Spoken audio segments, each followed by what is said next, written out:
హయత్నగర్ లో ఘోర రోడ్డు ప్రమాదం జరిగింది. ఎదురుగా వస్తున్న డీసీఎంను కారు వేగంగా ఢీకొట్టింది. ప్రమాదంలో ముగ్గురు స్పాట్లోనే చనిపోయారు. పలువురు గాయపడ్డారు. క్షతగాత్రులను సమీప ఆసుపత్రులకు తరలించారు. ఘటనా స్థలాన్ని పరిశీలించారు పోలీసులు.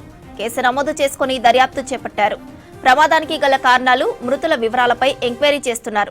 మృతులంతా కుంట్లూరు గ్రామానికి చెందిన వారిగా గుర్తించారు. నిన్న రాత్రి వ్యవసాయ క్షేత్రంలో గడిపిన 4 వ్యక్తులు ఉదయం సొంతూరు కుంట్లూరుకు వెళ్తుండగా ప్రమాదం జరిగినట్లు తెలుస్తోంది. మరిన్ని అప్డేట్స్ అనిల్ అందిస్తారు. అనిల్, హయత్నగర్ యాక్సిడెంట్ అప్డేట్స్ ఏంటి? హయత్నగర్ కుంట్లూరు గ్రామ సమీపంలో ఘోర రోడ్డు ప్రమాదం జరిగింది. ఎదురుగా వస్తున్న డీసీఎంని అతివేగంగా వస్తున్న 4-వీలర్ గుద్దడంతో ఈ యాక్సిడెంట్ అయితే జరిగిందని చెప్పాలి. అయితే ఈ యాక్సిడెంట్కి సంబంధించి కారులో ఉన్న 4 వ్యక్తుల విషయానికి వస్తే 4లో స్పాట్లోనే 3 చనిపోయినట్టుగా కూడా తెలుస్తుంది. అయితే మరొక వ్యక్తి సిచ్యువేషన్ అయితే ప్రజెంట్ క్రిటికల్గా ఉన్నట్టుగా కూడా తెలుస్తుంది. అయితే ఈ హయత్నగర్కి సంబంధించిన కుంట్లూరు గ్రామానికి చెందిన వారిగా వీళ్ళు తెలుస్తుంది. అదేవిధంగా ఈ మృతులకు సంబంధించి చంద్రసేనారెడ్డి, త్రినాథ్ రెడ్డి, హర్షిత్ రెడ్డి వీళ్ళు 3 కూడా స్పాట్లోనే చనిపోవడం జరిగింది. అదేవిధంగా మరొక వ్యక్తి ప్రజెంట్ సిచ్యువేషన్ క్రిటికల్గా ఉంది. స్థానికంగా ఉన్న హాస్పిటల్కి అయితే తరలించినట్టుగా కూడా తెలుస్తుంది. 3 డెడ్ బాడీలను కూడా పోస్ట్ మార్టం నిమిత్తం ఉస్మానియా హాస్పిటల్కి అయితే తరలించారు. అయితే ఈ ఘటనకు సంబంధించి ఈరోజు ఉదయం సమయంలో 6 గంటల సమయంలో ఈ ఘటన జరిగినట్టుగా కూడా తెలుస్తుంది. అయితే నిన్న రాత్రి వీళ్ళ 4 కూడా నిన్న రాత్రి పెద్దంబర్పేట దగ్గర ఒక ఫంక్షన్ చూసుకొని ఆ తర్వాత రాత్రి వేరే ప్లేస్లో అంటే ఫామ్ హౌస్లో స్టే చేసేందుకు గాను స్టే చేసి ఆ తర్వాత ఉదయం సమయంలో వీళ్ళు తెల్లవారుజామున వీళ్ళ కుంట్లూరు గ్రామానికి ప్రయాణం చేసినట్టుగా కూడా తెలుస్తుంది. అంటే ఇంటికి సమీపంలోనే కుంట్లూరు గ్రామానికి సమీపంలోనే వీళ్ళు మనకు తెలుస్తుంది. అదే టైంలో వీళ్ళు అతివేగంగా ఎదురుగా వస్తున్న డీసీఎంని గుద్దడంతో యాక్సిడెంట్ అయితే జరిగినట్టుగా కూడా తెలుస్తుంది. మొత్తం కూడా బాడీ ఎక్కడ కూడా మీకు కనిపించని పరిస్థితి అయితే మనకు కనిపిస్తుంది. మీరు ఒక్కసారి విజువల్స్లో చూడవచ్చు. ఎక్కడ కూడా ఆ బాడీ మొత్తం కూడా నుజ్జు అయింది. ఫ్రంట్ పార్ట్ మొత్తం కూడా నుజ్జు అయింది. అదేవిధంగా సీట్కి సంబంధించిన స్టీరింగ్ కావచ్చు కంప్లీట్గా ఈ సీట్లన్నీ కూడా ధ్వంసమైన పరిస్థితి అయితే మనకు కనిపిస్తుంది. అదేవిధంగా దీనికి సంబంధించి ముందుగా సీట్ బెల్ట్ పెట్టుకున్న ముందు సీట్లో కూర్చున్న వ్యక్తి అయితే ప్రజెంట్ క్రిటికల్ సిచ్యువేషన్ క్రిటికల్గా ఉన్నట్టుగా కూడా తెలుస్తుంది. అదేవిధంగా దీనికి సంబంధించి పోలీసులు కూడా సీసీ ఫుటేజ్ ఆధారంగా కేసును అయితే నమోదు చేసుకొని దర్యాప్తు చేస్తున్నారని చెప్పాలి. అయితే సీసీ ఫుటేజ్లో చూస్తే అతివేగంగా ఇదే కారు డీసీఎంని గుద్దడంతో ఈ ప్రమాదం జరిగినట్టుగా కూడా తెలుస్తుంది. అయితే ప్రజెంట్ దీనికి సంబంధించి కుంట్లూరు గ్రామానికి సంబంధించిన స్థానికులు కొంతమంది మనతో పాటు ఉన్నారు. వాళ్ళతో కూడా మాట్లాడి అసలు ఎప్పుడు వీళ్ళకి సమాచారం అందింది, వీళ్ళు ఏమవుతారో తెలుసుకునే ప్రయత్నం. అన్న చెప్పండి, మీకు ఎప్పుడు ఈ సమాచారం అందింది, ఏ టైంలో తెలిసింది? మాకు ఉదయం 6 గంటలకు సమాచారం వచ్చిందన్న. ఈరోజు మా కుంట్లూరు గ్రామంలో చాలా విషయాలు అమ్ములుకున్నాయి. మాకు తీరం లోటు కూడా ఎప్పుడు కూడా ఇలాంటి సంఘటన జరగలేదు మా గ్రామంలో. అది అందరూ రెడ్డిస్ పిల్లలు మినిమం ఒకరొకరు 22-23 ఏళ్ళు ఉన్నవాళ్ళే. అట్లాంటి పిల్లలు చనిపోవడంతో మా ఊళ్ళో యువకులు కానీ అందరూ కానీ చాలా బాధతో ఉన్నారు. ఇలాంటి సంఘటన ఎప్పుడు కూడా మేము చూడలేదు. కానీ ఇక్కడ రోడ్లు ఇవన్నీ చూసుకుంటే మేము వీళ్ళ వయసు విషయానికి వస్తే ఎంత ఏజ్ ఉంటుందండి వీళ్ళందరికీ సంబంధించి? 4 స్టూడెంట్స్ అన్న 22, 23, 20 ఇట్లా 24 ఉంటారు అన్న. అంతే ఫ్రెండ్స్ వీళ్ళందరూ ఫ్రెండ్సే. ఒక కుటుంబంలో 2 అన్నదమ్ములు చనిపోయారు. అన్న కొడుకు చనిపోయారు, తమ్ముని కొడుకు చనిపోయారు. వాళ్ళిద్దరిలో వాళ్ళ కుటుంబాన్ని ఏమి చూడలేకపోతున్నాం అందరము. ఇంకో కుటుంబంలో బాబు చనిపోయిన వాళ్ళకు కూడా అట్లే ఉంది పరిస్థితి. ఇక వాళ్ళ కుటుంబాలను ఆదుకోవాలన్నా కానీ చేయాలన్నా ఒక్కొక్క కొడుకు అందరికీ ఒక్కొక్క కొడుకే. కానీ వాళ్ళ కుటుంబంలో చాలా ఘోరమైన పరిస్థితి అయిపోయింది.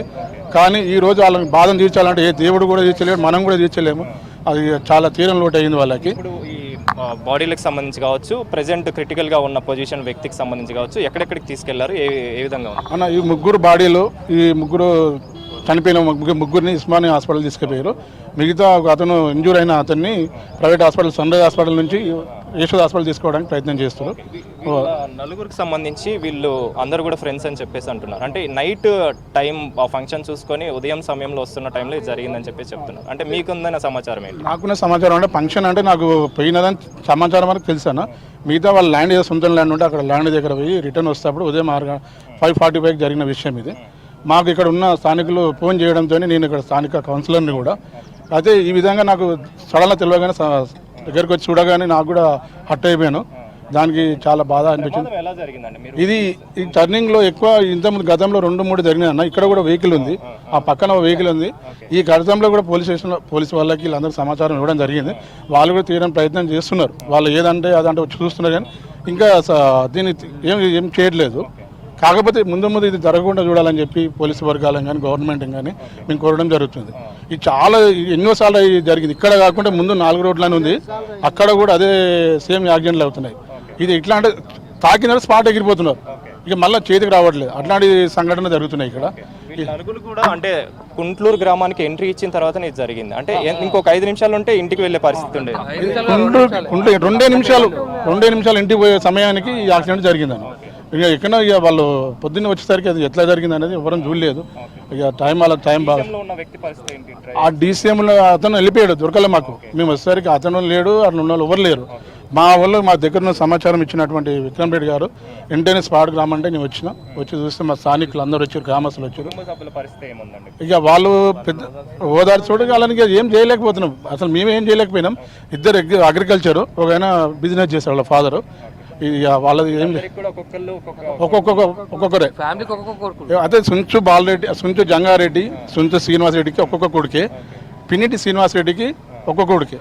అయ్యో వీళ్ళకి కుటుంబాలను ఎవరు ఓదార్చలేరు. మొత్తం రెడ్డిస్ వాళ్ళకి చాలా. మీరు చెప్పినట్టు స్థానిక హాస్పిటల్లో ఉన్న వ్యక్తి పరిస్థితి ఎలా ఉంది?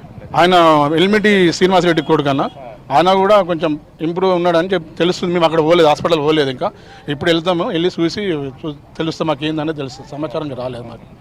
శ్రవంతి, మనం స్థానికులు చెప్తున్న వివరాల ప్రకారం వీళ్ళందరూ కూడా ఒకే గ్రామానికి చెందిన వారుగా, అదేవిధంగా ఒక్కొక్క కుటుంబానికి ఒక్కొక్క కొడుకుగా ఉన్నట్టుగా కూడా తెలుస్తుంది. సో కొడుకులు లేరు అని బాధ అయితే, విషాదం అయితే ప్రజెంట్ కుటుంబ సభ్యుల్లో నెలకొందని చెప్పాలి. అదేవిధంగా ప్రతి ఒక్కరు కూడా కుటుంబ సభ్యులంతా కూడా కన్నీరు మున్నీరు అవుతున్నట్టుగా కూడా తెలుస్తుంది. సో దీనికి సంబంధించి ప్రజెంట్ అయితే పోలీసులు కేసు నమోదు చేసుకున్నారు. కేసు నమోదు చేసుకొని సీసీ ఫుటేజ్ ఆధారంగా అయితే ప్రజెంట్ దర్యాప్తు చేస్తున్నారు. అదేవిధంగా దీనికి సంబంధించి, ఈ ఘటనకు సంబంధించి ఎక్కువగా ఇక్కడ యాక్సిడెంట్లు అనేవి చాలా ఎక్కువగా జరుగుతున్నాయని చెప్పేసి, మూలమలుపు కారణంతో ఈ వేగంగా వచ్చే వాహనాల కారణంగా ఈ ప్రమాదాలు అనేవి జరుగుతున్నాయని చెప్పేసి ఇటు స్థానికులు కూడా చెప్తున్నారు. శ్రవంతి.